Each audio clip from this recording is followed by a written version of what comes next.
Hello दोस्तों, राधे राधे। आज मैं आपके लिए लेकर के आई हूँ कौन से शराब की वजह से स्त्रियां बना लेती हैं गैर लोगों से संबंध। प्राचीन समय की बात है। देवराज इंद्र अपने घोड़े पर सवार होकर वन में भ्रमण के लिए निकलते हैं, अर्थात जंगल में घूमने के लिए निकलते हैं।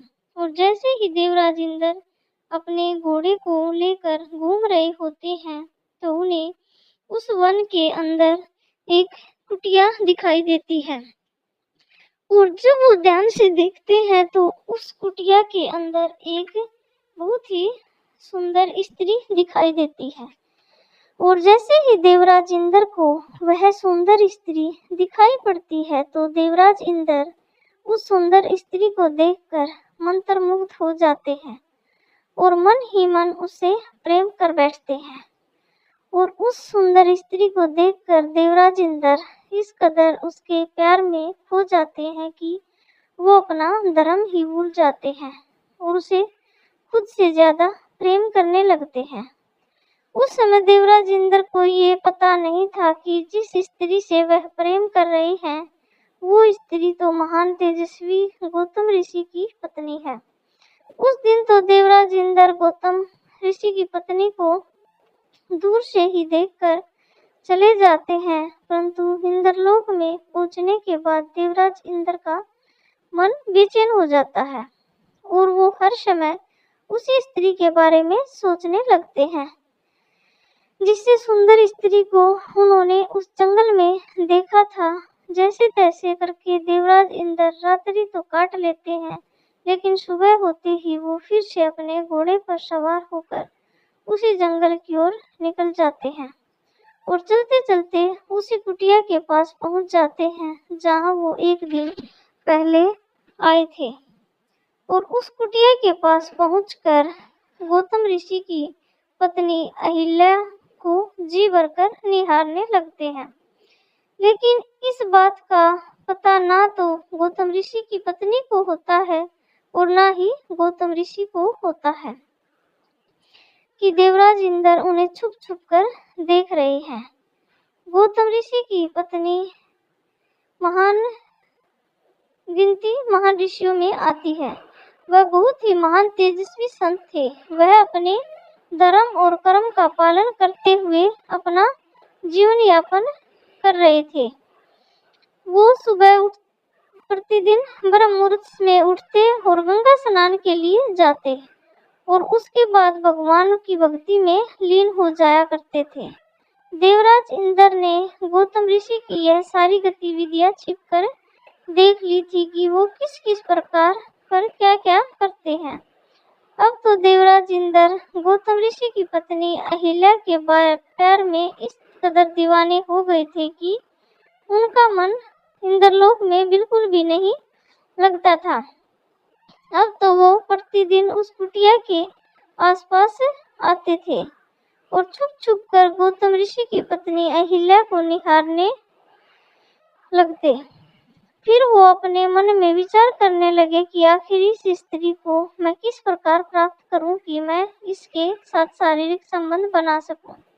और एक बार देवराज इंद्र अहिल्या से मिलने की चाह के लिए चंद्रमा के पास पहुंचते हैं और चंद्रमा से कहते हैं कि हे चंद्रमा, आप हमारी मदद करो।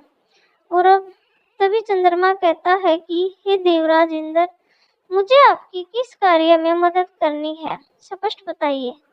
तभी देवराज इंद्र चंद्रमा से कहते हैं, आपको मेरा एक कार्य करना होगा।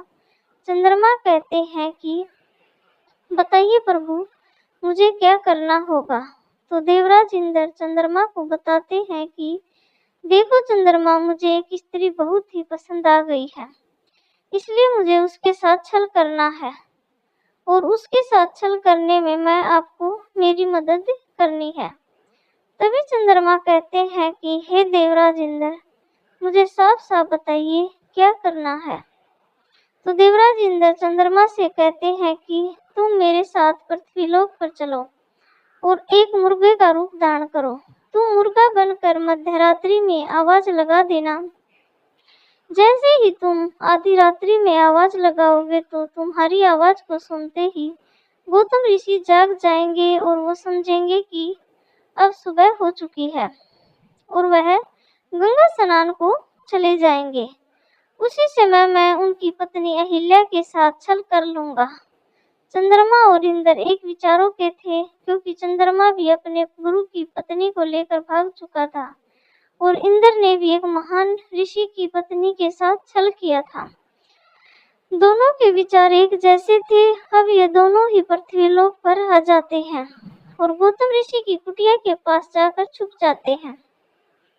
और जैसे ही मध्य रात्रि होती है, फिर चंद्रमा मुर्गा बनकर बांग लगा देता है और उस मुर्गे की आवाज सुनकर गौतम ऋषि की आंख खुल जाती है और वो गंगा स्नान के लिए अपना कमंडल और कपड़े लेकर निकल जाते हैं। गौतम ऋषि उस मायाजाल को नहीं समझ पाते हैं, वो ये ही समझ पाते हैं कि यह एक माया है। अब गौतम ऋषि गंगा स्नान को चले जाते हैं और उसी समय देवराज इंद्र गौतम ऋषि का भेष बनाते हैं और अहिल्या से छल करने के लिए उनकी कुटिया में घुस जाते हैं और अहिल्या के पास जाकर मीठी मीठी प्रेम की बातें करने लगते हैं। और बातें करते करते देवराज इंद्र अहिल्या को अपने बाहों में जकड़ लेते हैं। जब गौतम ऋषि नदी के किनारे गंगा स्नान के लिए पहुंचते हैं तो वे क्या देखते हैं कि काफी समय हो गया, अभी तक सुबह भी नहीं हुई है और मेरे सिवाय कोई स्नान करने भी नहीं आया है। ना ही कोई पशु पक्षी और ना ही अन्य जीव की आवाज सुनाई देती है, अर्थात उन्हें किसी भी प्रकार की कोई भी हलचल नहीं दिखाई देती है। इस बात को वे भली भांति समझ जाते हैं कि हो ना हो ये किसी की मायावी चाल है। इस बात का उन्हें आभास हो जाता है कि अवश्य मेरे साथ छल हो रहा है। अपने मन में यह विचार करने के बाद गौतम ऋषि वहां से तुरंत कुटिया की ओर दौड़ने लगते हैं और जैसे ही वो अपनी कुटिया के पास समीप जाते हैं तो वो क्या देखते हैं कि कुटिया के द्वार पर एक मुर्गा बैठा हुआ था। फिर गौतम ऋषि अपने हाथ पर गंगा जल लेते हैं और मंत्र पढ़कर उस मुर्गे पर मारते हैं तो यह चंद्रमा अपने असली रूप में आ जाता है। और जैसे ही कुटिया के अंदर पहुंचते हैं तो देखते हैं कि उन्हीं के भेष में एक पुरुष उनकी स्त्री के साथ शारीरिक संबंध बना रहा है। जैसे ही गौतम ऋषि उस दृश्य को देखते हैं तो उन्हें अत्यधिक क्रोध आ जाता है और उनके नेत्र लाल हो जाते हैं और कहते हैं कि हे मूर्ख स्त्री, तुझे अपने और पराये में कोई फर्क नजर नहीं आया। तुझ में अपने और पराये को पहचानने की शक्ति नहीं है। ऐसी स्त्री होने से क्या लाभ है? तुझे तो पत्थर का हो जाना चाहिए। और वो अपनी पत्नी को पत्थर होने का श्राप दे देते हैं। उसके बाद वे और भी क्रोधित हो जाते हैं और इंद्र को काम वासना का भूखा समझकर इंद्र को श्राप देते हुए कहते हैं कि हे देवराज इंद्र, तुम्हारे अंदर काम वासना की शक्ति बहुत अधिक है और तुम हर स्त्री पर मोहित हो जाते हो, इसलिए मैं तुम्हें श्राप देता हूँ कि तुम्हारे शरीर पर हजारों योनियां बन जाए।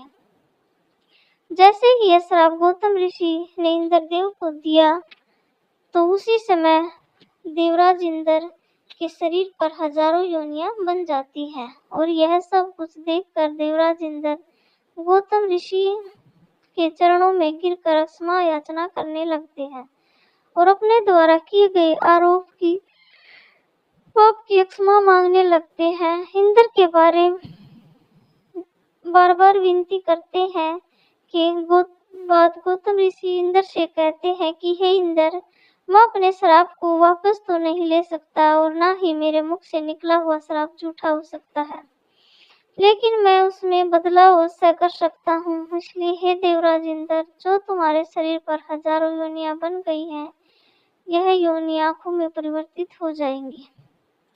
इनके जगह पर हजारों आंखें बन जाएंगे। गौतम ऋषि के ऐसे कहते ही वो योनि आंखों में परिवर्तित हो गई और गौतम ऋषि ने जो अपनी पत्नी को पाषाण होने का श्राप दिया था। तो गौतम ऋषि की पत्नी अहिल्या उनसे कहती है कि हे स्वामी, इसमें मेरा कोई दोष नहीं है जो आपने मुझे पाषाण होने का श्राप दिया है।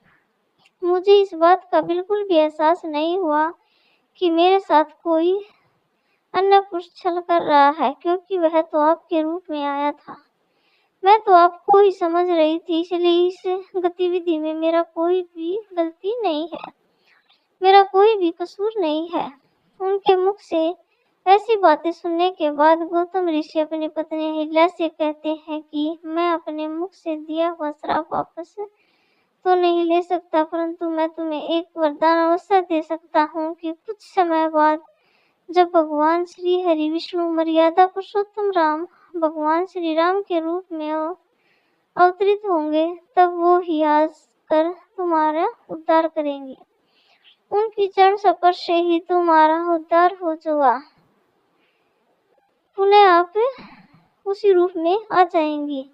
इस प्रकार से काफी समय व्यतीत हो जाता और भगवान श्री विष्णु भगवान श्री राम के रूप में अवतरित हो जाते हैं और अवतरित होने के बाद अपने गुरु के साथ उसी जगह स्थान पर पहुंचते हैं जिस स्थान पर गौतम ऋषि की पत्नी अहिल्या पत्थर की शिला बनी हुई थी।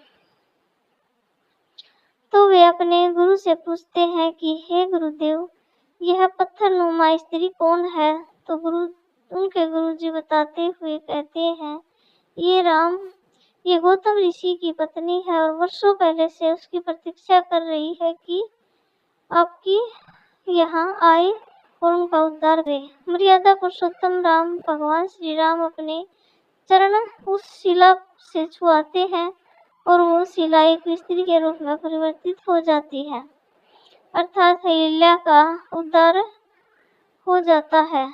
स्त्री बहुत ही भोली होती है और उसे प्यार का लालच देकर आसानी से वश में किया जा सकता है। वह स्त्री अपने पति से यही उम्मीद करती है कि उसका पति उससे प्यार करे, उसकी इज्जत करे, और उन्हें वो प्यार जब अपने पति से नहीं मिलता तो वह उस प्यार के लालच में गैर मर्दों से संबंध बनाने की लालच में आ जाती है। तो दोस्तों, हमारे द्वारा बताई गई कथा आपको कैसे लगी? आशा करती हूँ कि आपको पसंद आई होगी। पसंद आई हो तो चैनल को सब्सक्राइब करें, वीडियो को लाइक करें। इसी तरह अच्छी अच्छी कहानियों के साथ मिलते रहेंगे। तब तक के लिए बाय बाय, टेक केयर।